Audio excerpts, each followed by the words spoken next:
ce n'est pas une semaine comme les autres pour les élèves de cette classe de CM1 de l'école Camille Hertz. L'association SIN, Strasbourg Initiation Environnement, leur a en effet concocté une semaine d'animation sur le thème de l'éco-citoyenneté.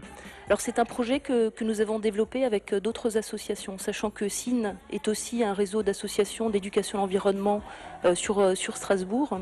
Donc nous avons créé une semaine avec une classe, actuellement sur le thème de l'énergie. Donc le projet s'appelle Tous éco-citadins. L'idée étant pendant la semaine de prendre conscience des problématiques qu'il y a autour de ce thème. Et en fin de semaine, il y a un moment important de passage à l'action où les enfants vont créer des projets concrets au niveau de leur école, au niveau de leur classe, pour résoudre des problèmes en lien avec l'énergie. Ce jour-là, c'est l'association Alterazas Énergie qui s'y colle dans le magnifique cadre de la ferme Bussière à la Robertsau.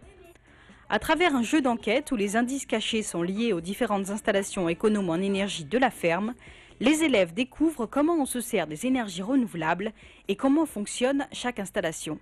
Nous avons des techniques pédagogiques qui permettent finalement d'aborder ces thèmes assez difficiles, mais de manière finalement très, très simple, très progressive, avec un cheminement pédagogique.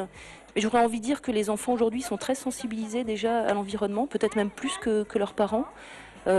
Si on prend par exemple pour comparaison l'informatique que nous avons appris à l'école très tôt et qu'aujourd'hui nous maîtrisons beaucoup, je pense que les enfants sont un peu dans cette dynamique-là au niveau de l'environnement. Ils en entendent beaucoup parler. De là à dire que ça suffira pour régler tous les problèmes écologiques sur la planète, c'est pas évident. Mais je pense que oui, ils ont une telle sensibilité aujourd'hui.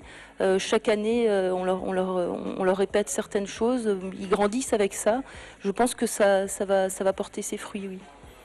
Le jeu se termine quand chaque équipe a complété le tableau des solutions, où sont notées toutes les idées de gestes éco-citoyens à faire au quotidien. Question. Et vous, comment pourriez-vous venir à l'école en économisant de l'énergie ? Demain, ils éplucheront ensemble ce tableau dans le calme et choisiront parmi toutes ces idées un projet concret à monter une fois de retour dans leur école.